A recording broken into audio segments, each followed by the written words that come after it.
Hi, everybody. I'm going to spend the next about 20 minutes or so talking to you about the where are we going and how do we get there part of Islam.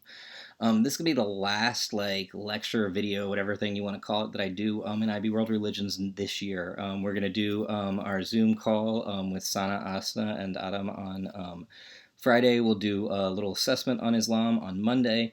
And then after that, for the end, we'll do cults where we'll watch some videos. We may have a small final project, thing like that. And then my hope is to do a Zoom call on the very last day to just say goodbye to you on the 10th and everything like that. So we are getting close to the end, and this is going to be the last one. So enjoy it or don't enjoy it, but whatever it is, this is the final thing you got to do here. Um, Before we get into the where are we going, part of Islam. I wanted to give you guys a really quick map of what Sharia law looks like at different levels here, and you can see like the state level versus like other levels. I'm not going to like go into the hardcore on this because you can look at the key and you can like figure out exactly like where we are in the world and stuff like that, and read this for yourself. Just pause it or so to do that. I just wanted to put this out there because people have kind of wondered like what range are we talking about, where are we talking about, and to what level are we talking about, and that this is really it right here. Okay, now onto the where are we going in Islam. Um, in order to talk about this, I'm going to divide it into actually three parts. One on the end of the world, then one on hell, and one on paradise. Okay, so the first begins with eschatology, or the end of the world. And one thing that's really, really nice about this is that, or not, depending on your point of view, is that it is very, very clear. It borrows a lot from the Judeo-Christian tradition, but there's not a lot of ambiguity. There's not a lot of like trying to find a code in this. There's not a lot of like, ooh, we didn't have an afterlife, so let's figure one out afterwards. No, no, no, no. It's clear. It's flat out there, etc., etc. Okay, and there's this time called Kiana, the final judgment. Okay, I'm sure I'm saying that incorrectly, in which Allah, like all life will end, and everything will be judged, like humans and jinn, right? And during this time, right before that happens, like all hell will break loose, like literally, and that was pun intended, to be honest. And the world will be ruled by Masya, or something called the anti-Messiah. Okay, usually just called Masya. And again, I'm pretty sure I'm saying that wrong as well. Um, and this will start to happen, and this is not that dissimilar from like the idea of like the Antichrist in Revelation or stuff like that. We'll know when like all hell's about to break loose and the final judgment and the Antichrist and all that stuff, or the Anti-Messiah. Sorry, I shouldn't say Antichrist. That doesn't make sense in Islam. But the Anti-Messiah and stuff like that will come because the Sea of Galilee will dry up. Date trees will stop bearing fruit. If you ever hear that there's a massive shortage of dates, you might want to quickly convert to Islam and hope that Allah is very merciful because it probably means the world's coming to an end. Satan worship will become common, etc., etc. Okay. And then during his reign, there'll be a bunch of different problems that are put through, right? People will stop praying, dishonesty will become a problem, people will care more about worldly gain than faith, usury and bribery will be there, famine will be acute, etc., etc., etc. Okay? Finally, in the end, Mahdi, the final like redemptive figure in Islam, okay, and Isa or Jesus will come down with a massive army and crush the anti-Messiah and begin like the final judgment, okay, and during this time Allah will save the righteous, punish the wicked, etc., etc. It's actually one of my favorite versions of the afterlife. It's very similar to Zoroastrianism. It's probably syncretized from the Iranian Persian religion of Zoroastrianism back in the day. But everybody is going to have to walk over a bridge, right? And it's one of those things that, like, as you walk over it, like, if you've been a good person, the bridge stays wide. And actually, I asked a Imam about this one time. Angels guide you and everything like that. You can't fall off. But if you've been a bad, it gets narrowed and you fall off and you fall into, like, the pit of eternity in hell and stuff like that. Um, so that gives you an idea of the end of the world, and then at that point like Isa will come and he will kind of like judge everybody, and it begins with like the most righteous, and it's going to take a long time and it's going to be very hot. The most righteous Muslims get to start, and then after that you go into like various Jews and Christians, people of the book, and then and further on down and stuff along those lines.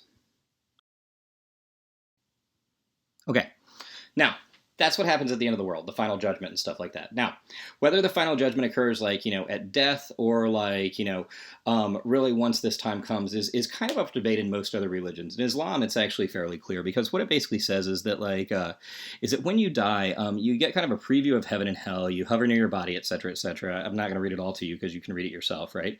And then you're judged by a couple people. And if you've been a good Muslim and you're not like, a good person, et cetera, et cetera. You basically get to chill until like the end of days that we were just talking about. Like your tomb is made big for you. You get to kind of chill in there, and then you just wait till like everybody comes, et cetera, and stuff like that. Okay. Um, However, the Quran also says that enemies of Islam will go right to hell upon death for good. But it says that only about enemies of Islam. And this is when this has become kind of debatable here. And so the general consensus amongst the interpretation of most of that, and that's what this quote of right here, is that like unbelievers will undergo maybe eternal torment in Jahannam, which is the version of hell. Again, I'm sure I'm pronouncing that wrong. But that like wrongdoing Muslims and then like probably people of the book will eventually be released into paradise and stuff along those lines.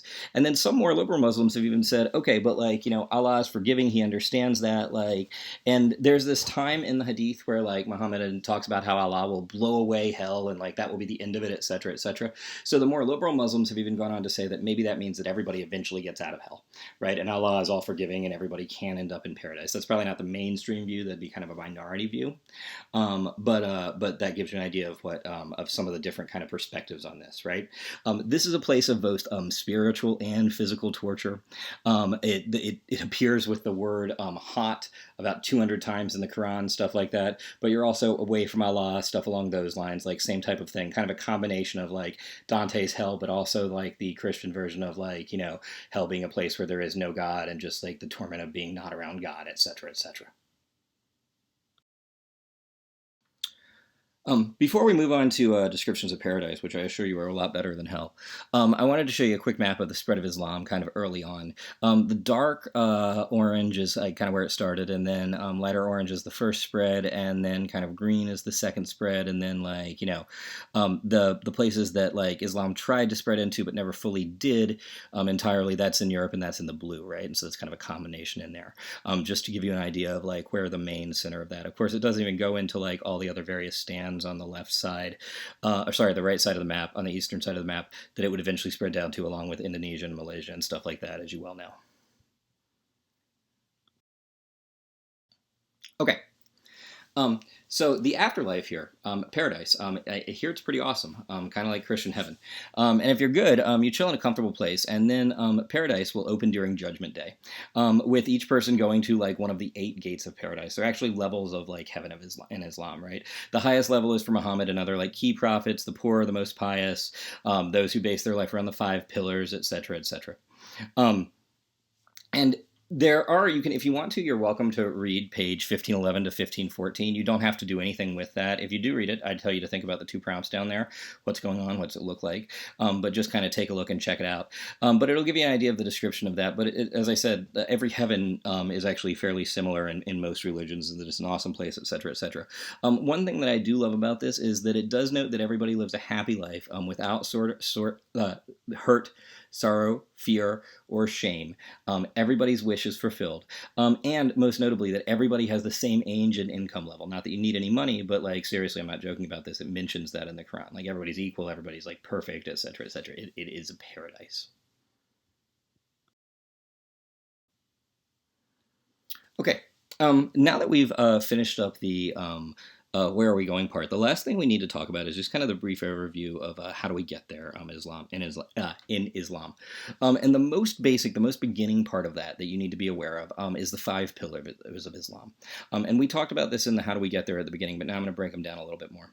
The first one is the Shahada, the profession of faith. There is no God but God, and Muhammad is his messenger. This is necessary in the conversion to Islam, and it is a daily belief and part of daily life, okay? But literally, to convert to Islam, you say that, meaning it, etc., etc., etc. Don't just go around saying that, though, because, like, apostasy, in other words, like being Muslim and then, like, deciding not to be Muslim is actually a fairly major sin in Islam. So, like, you only want to do the Shahada if you really believe in it and really want to say, okay, it's time, I want to become Muslim now. Okay. The second pillar is salat. This is 5 times a day. On the next slide, I'll show you a picture of this, or say, but it's prayer 5 times a day. You pray facing east, facing Mecca, okay, towards the Kaaba, the black box there, okay, and you prostrate down before God. And it occurs at all times during the day, depending on where you are, time zones, etc., etc. Muslims will wake up in the middle of the night to pray. They stop to pray if they can, involving their work, etc., etc. Now, let's say that you've got like a major meeting in the middle of a prayer. No, you don't. Well, you might in a country that's predominantly Muslim, like Qatar or something like that. Stop it. But if you're like in the middle of like a meeting in New York, and you're Muslim, no, you don't. You don't stop to pray or something like that. You literally, as I had an imam tell me one time, can just make it up. Like Allah is forgiving. Like you miss a prayer, you make it up. Okay, but you pray 5 times a day as a way to thank Allah for creating him, show your submission to him, not for creating him, sorry, for creating you, show your submission to him, etc., etc. The third pillar is zakat. This is giving to charity. You give at least 2% of your wealth to the poor. This must be shared with the poor. Okay, building mosques and Islamic institutions is not part of zakat. Okay, this is very different from religions like parts of Christianity and stuff like that, where giving to the church is just as good as giving to the poor or something like that. And Muslims are encouraged to do that, but this has to go directly to poor people and at least, and like for example, if you're giving to a agency that doesn't use that 2%, 100% of that 2%, then you have to give more to also make sure that that's used. So at least 2% has to be like fully given. Okay. And most of that is done by the mosques, by the way, are the ones that kind of deal with zakat and take that up. Salam, which is fasting during Ramadan. This just ended, like literally like earlier this week. Eid, which is the end of Ramadan, is the breaking of that fast, but Muslims fast during Ramadan for that month. This means that while the sun is up, there is no eating or drinking. And yes, for those of you scoring at home, depending on how Ramadan falls, based on where you live in the world, can mean a very short no eating and drinking period if it's in the dead of winter, or like a very long no eating and drinking period, as it has been the last several years here, because it falls in like May when the sun is like basically at the longest or so, or stuff like that. If you cannot fast because you are sick, or because you are like for work reasons, for example, like one of my favorite soccer players is Muslim, but if soccer is going on, you can't fast because work reasons wouldn't allow you physically to be able to continue your profession, etc., etc. Then you're given a pass, and you're asked to give to charity instead to kind of make up for it. Now, having said this, last time I was in The Hague, I was talking to a friend of mine who lives in Jordan, who teaches IB World Religions there, and she was saying that at least in Jordan, most of the people she know break this like crazy, but you have to do it very subtly, because if you do break fast during Ramadan and you do it publicly, they will grab you and throw you in jail for the rest of the month. Just a little kind of fun fact there. Now, last one, the Hajj, which is pilgrimage to Mecca. Okay, all Muslims are told to go on pilgrimage to Mecca once in their lifetime. If they have the means, and that means both the financial and physical, like health means to do that, right? Okay, and it's to follow in the footsteps of Hagar, Ishmael, Abraham, and then later on Muhammad and his people, etc., etc. I'm told it's a fairly kind of amazing thing. Like you have to actually change on the plane into all white, because when you arrive in Mecca, you can only be wearing certain things and doing certain things and stuff like that. And also, if you ever look at pictures of it, and you should Google it sometime, or videos, it's just a massive amount of people going there. Okay, so that gives you an idea. That's the key part right there, right? The 5 pillars of Islam, and how do we get there? This next picture, which is really just in here to break up the text for you more than anything else, shows somebody praying in a very kind of traditional fashion, just in the middle of the desert somewhere. But Muslims, as we talked about, are told to pray 5 times a day. That is one of the pillars of Islam. Along with the pillars of faith, the other thing that Muslims will put forward, just kind of while we're talking about lists that give you an idea of the religion here, is the 6 articles of faith, and these are all submission or central to the submission of Allah. They all deal with Allah, the power of Allah, not stuff to do on earth, but really just Allah is awesome, Allah is dominant, etc., etc. Right? And so that is the one God. This is almost identical to Shahada. The belief in the angels of God, and by extension jinn. The belief in the books of God. The understanding that the Quran is the most important of other kind of Abrahamic-based revealed text. The belief in the prophets as the prophets of God as the word of God. Okay, most notably is Muhammad, but this means all the other ones, Jesus, Moses, etc., right? Belief in Judgment Day and the afterlife, that there will be heaven and hell, along with the supreme mercy of Allah, and finally the supreme will of Allah, like submission to Allah's supreme plan. This doesn't mean that like Muslims don't have free will. It just means that they have complete and total faith in Allah and will like give in to Him if all things being considered. Now, of course, that's like the ultimate goal. I'm not saying that every person who's Muslim ultimately can do that, because that's a hard leap of faith to do. But that is the idea here. Here you see prayer in a mosque with an imam leading up front, and then people seated probably for Friday prayers. You will notice that mosques are generally segregated by gender, with the men at the front and the women at the back. The segregation by gender is generally a cultural thing dating from the 600s or so then, and remember the Quran's like the official revealed word of God that's never been changed, etc., etc. The reason the men are in the front and the women in the back are as literally as base as it sounds. It's because they trust the women not to stare at the men, but they wouldn't trust the men not to stare at a bunch of women having to bend over, because prayer in Islam involves standing up and bending over and standing up and bending over. And so that is why they put the men at the front. At least that's the reason given for it these days.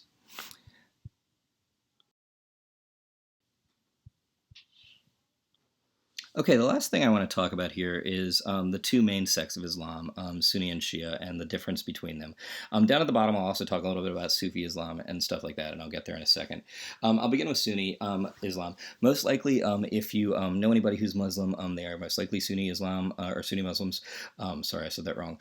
Sunni Muslims, but uh, there are obviously a few exceptions to that and stuff along those lines, but only about 10% of the U.S. population is Shia, and only about 15% of the Muslim population to begin with is Shia. So most likely you're looking at Sunni Muslims. They are found pretty much everywhere.